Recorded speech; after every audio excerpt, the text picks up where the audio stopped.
The first thing I heard wasn't the wind or the lake, it was laughter. Loud, careless laughter echoing from inside my lake house. My house. I froze on the porch. Grocery bags, still in hand as someone turned up the music. Through the window, I saw faces strangers dancing under my lights, and right in the center stood my brother's wife, drink in hand, smirking like she owned the place. When she spotted me, her smile twisted. "Why is this stupid Leech here? Get out!" she yelled. I didn't argue. I just smiled, said, "Okay." But what happened after that, she never saw coming. My name's Anna Monroe. I'm 36, a dentist in Denver, and for the last 10 years I've worked myself numb, keeping other people's smiles perfect while forgetting what peace feels like. My coworkers joke that I'm the backup generator. I keep things running when everything else shuts down. When my boss's wife got sick 2 months ago, I took over his entire schedule. I handled patients all day and spreadsheets all night until my back screamed and my eyes blurred. By Friday, I was running on caffeine and stubbornness, dreaming of one thing, my lake house in Evergreen. That cabin isn't big or fancy, but it's mine. I bought it 3 years ago, the first thing I ever owned outright. It smells like cedar and old coffee. Mornings there are cold and blue. You can see mist sliding over the lake. It's the only place I can hear my thoughts without someone asking for something. That someone is usually my family. My parents live an hour away, retired, cheerful, and perpetually worried about my brother, Liam. He's 31, charming, inconsistent, and forever between jobs. When he got married 2 years ago, Mom called me crying, saying he didn't have enough money to give his new wife, Vanessa, the wedding she deserved. "She's a lovely girl, Anna. She wants things nice," Mom had said. So I wrote a check for $18,000. No one even blinked. After that, it never stopped. Liam's rent when his job fell through, Vanessa's car payments because she couldn't drive something that old, even groceries once when they wanted to host Thanksgiving but didn't have the budget. I kept saying yes because that's what good sisters do. Or so I told myself. Vanessa was beautiful in the glossy way of someone who believes beauty is currency. Long lashes, perfect manicure, that polished laugh that feels rehearsed. From the first dinner after their honeymoon, she treated me like staff smiling when she needed something, rolling her eyes when she didn't. "You work too much, Anna," she'd say, sipping wine at my table. "You should try having a life instead of fixing teeth." I'd smile back, pretending it didn't sting. The worst part wasn't her words, it was my parents' silence. They'd look at their plates, pretending not to hear. If I ever mentioned how Vanessa talked to me, Mom would sigh. "She's young, honey. Don't take it to heart, be patient with her." Dad would nod. "You know your brother's fragile, try not to make waves." So I learned to swallow it all, to play the calm, capable one, the reliable one, the invisible one. But in the last few months, the exhaustion had sharpened into something else. I started noticing how often my phone buzzed only when someone needed money, how every favor I gave was followed by another, how the only time my name came up at family dinners was when a bill needed paying.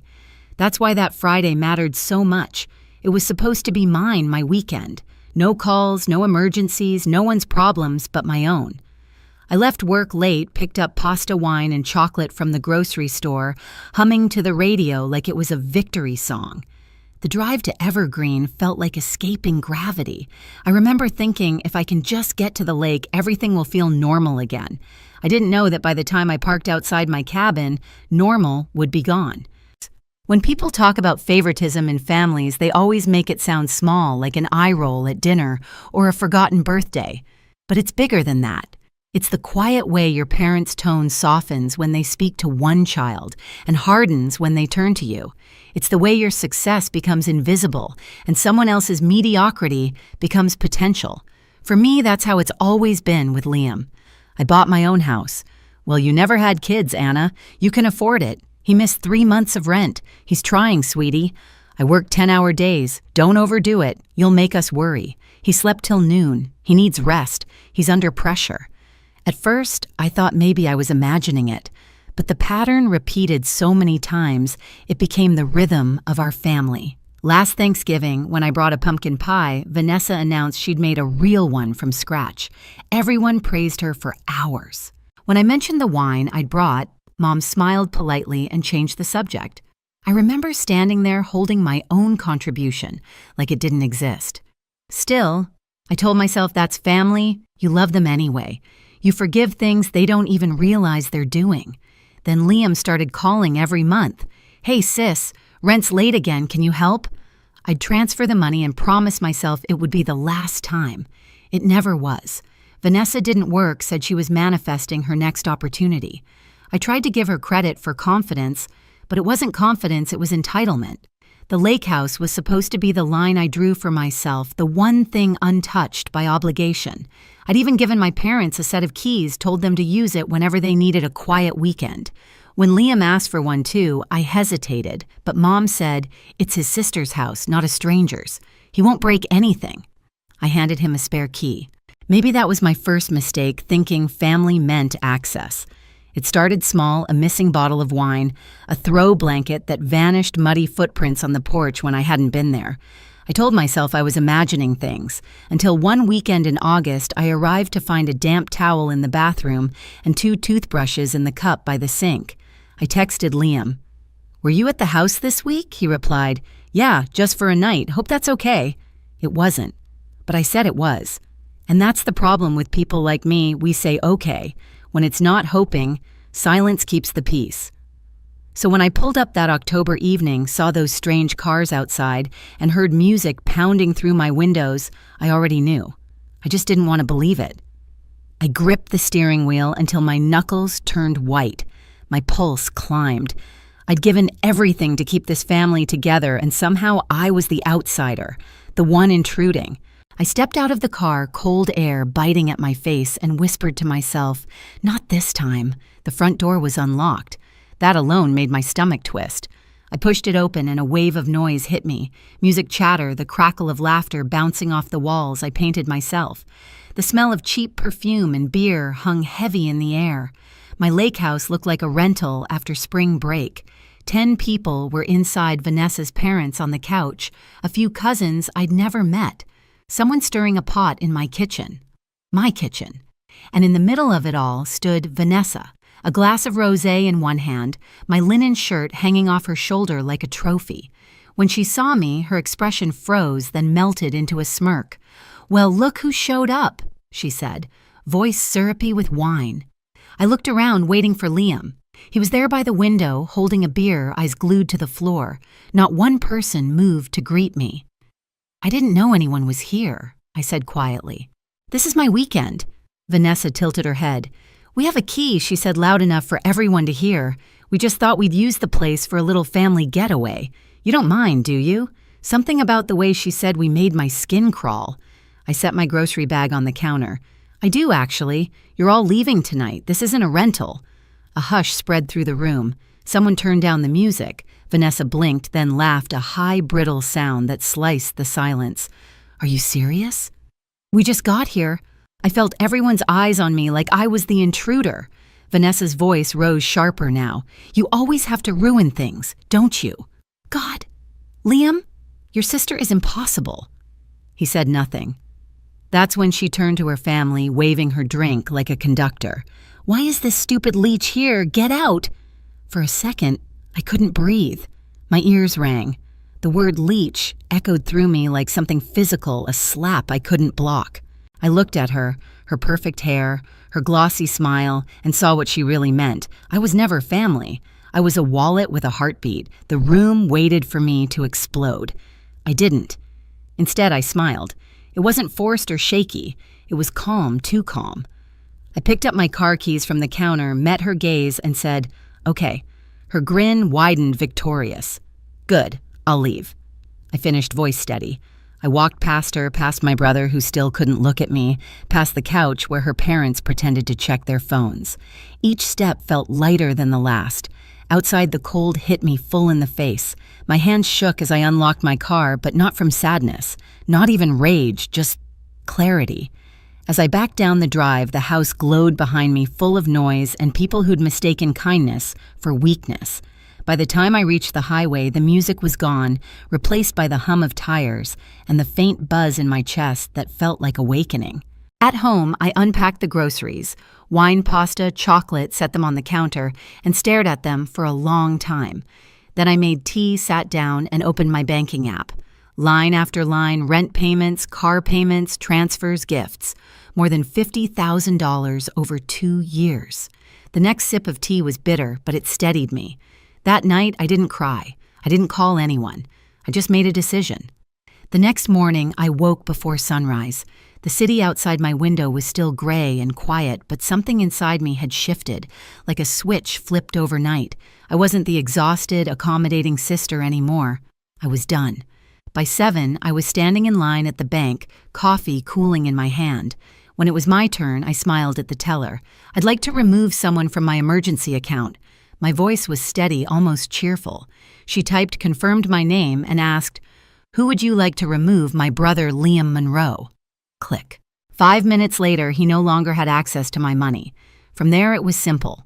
I went home, logged into my accounts, and canceled every automatic payment linked to Liam or Vanessa. Their rent, their car loan, even the extra card I'd forgotten existed.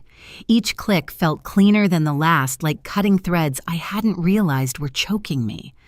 When I was done, I sat back in silence. No guilt, no shaking hands, just a quiet kind of peace. The following Friday, my phone rang. I let it buzz twice before answering. Anna. What the hell happened? Liam's voice cracked through the speaker. The landlord said the rent didn't go through. It didn't, I said. Why not? Because I stopped paying it. Silence. I could hear him breathing, waiting for me to laugh and say I was joking. I didn't. I also canceled your access to my emergency account, I added. And the car payments. Vanessa's right. He swore under his breath. You can't just... I interrupted. And I did. You should thank your wife for this. The line went dead. 10 seconds later, Vanessa's name flashed across my screen. I ignored it. She called again, then again. After the 5th call, the texts began paragraphs of venom, one after another. You're selfish. You're bitter. You're pathetic. You think you're better than everyone because you have money. I scrolled through them, one eyebrow raised. The last message stopped me. Family doesn't abandon family. I typed one line back. You did that when you told me to get out of my own house. Then I blocked her. The quiet that followed was glorious. A week later, my mom called. Honey, what's going on? Liam's very upset. He said you're cutting him off. Can't you just let it go? Vanessa was drunk. You know how she is. She wasn't just drunk, I said. She was honest. Please, Mom whispered. Let's not make this a war. I'm not making it anything, I replied. I'm ending it. For the first time in years, I hung up on her. That weekend, I drove back to Evergreen. The air was cold and sharp, the lake frozen around the edges. A locksmith met me in the driveway. While he changed the locks, I stood by the water, watching the faint sunlight scatter across the ice. When he handed me the new keys, I turned one over in my palm. It was lighter than I expected. No one else would ever use this place again. Not my parents, not Liam, and definitely not Vanessa. That night, I lit a fire in the fireplace and sat in my chair, the one by the window overlooking the dock. For the first time, the silence wasn't lonely. It was earned. By the following week, the calls stopped, but I knew the fallout had begun. I heard from a neighbor that Liam and Vanessa had been evicted. A small part of me wanted to feel sorry for them. I didn't, because revenge doesn't always look like fireworks.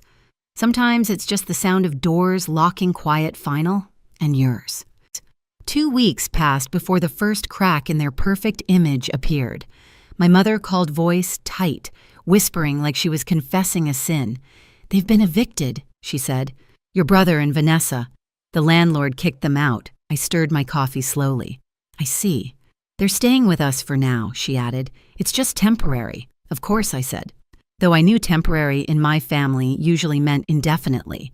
By the next week, the updates started coming whether I asked for them or not. Mom sounded more and more tired each time. She doesn't help around the house, complains about the food, won't even do her own laundry. I said nothing. She made your father move the furniture yesterday, Mom continued, voice shaking with exhaustion. He hurt his back again. And when I asked her to stop, she told me I should be grateful to have her there. I exhaled into the phone. You chose to open the door, Mom. Now you're living with what you let in.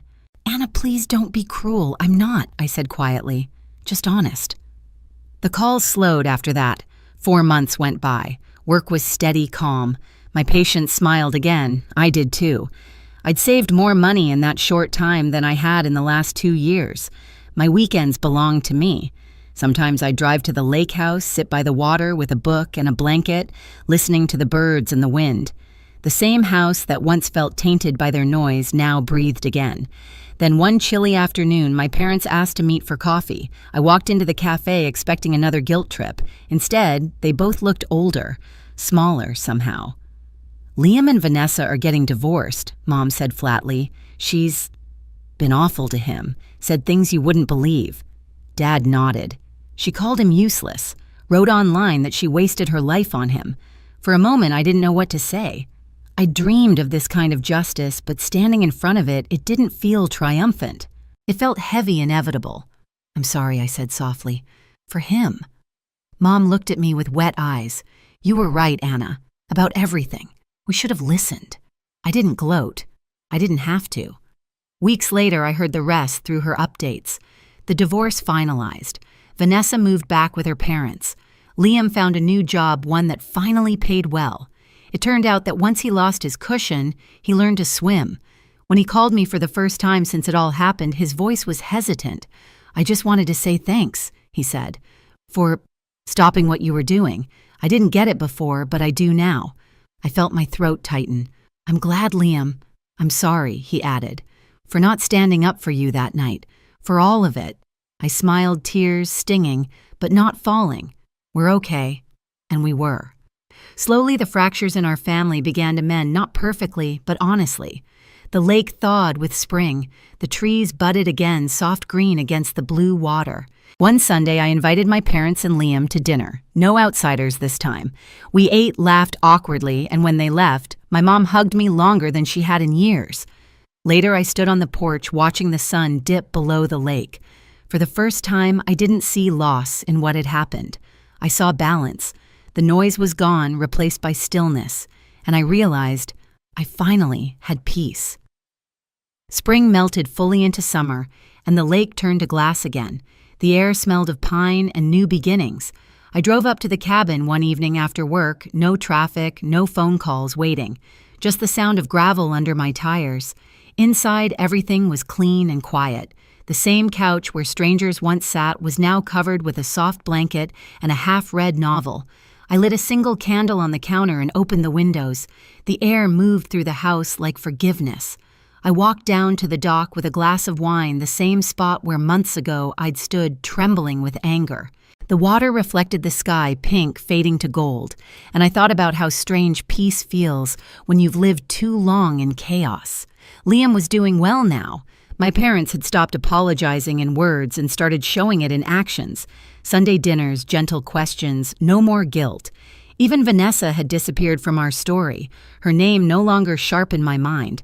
For a long time, I believed silence meant weakness, that letting people walk away or walking away myself was surrender. But I've learned silence can also be strength. It can be the sound of boundaries locking into place. The house they once invaded isn't a reminder of humiliation anymore. It's proof that I took my life back without screaming, without revenge, headlines, just quiet decisions one after another until everything cruel collapsed on its own. I watched the first stars flicker over the water and smiled. Sometimes the best revenge is peace. Have you ever had to walk away from someone you love to protect your peace? Tell me in the comments. I'd love to hear your story.